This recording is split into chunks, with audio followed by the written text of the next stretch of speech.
মজার একটা ঘটনা খেয়াল করে শুনবেন। কাবা ঘরের পুনর্নির্মাণ হবে, এখন কাবা ঘরের নির্মাণ শেষ, ওই হাজর আসওয়াদ পাথর নিয়ে এটার কর্নারের মধ্যে সেট করা হবে। কিন্তু কে রাখবে? কারণ হাজরা আসওয়াদ তো যেন তেন পাথর নয়।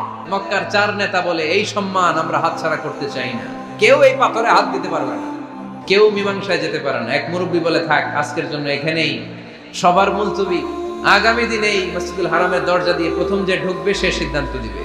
আল্লাহর মেহেরবানি, এর পরের দিন এই পথ দিয়ে ছুটে এসেছে বিশ্বনবী মুহাম্মদ।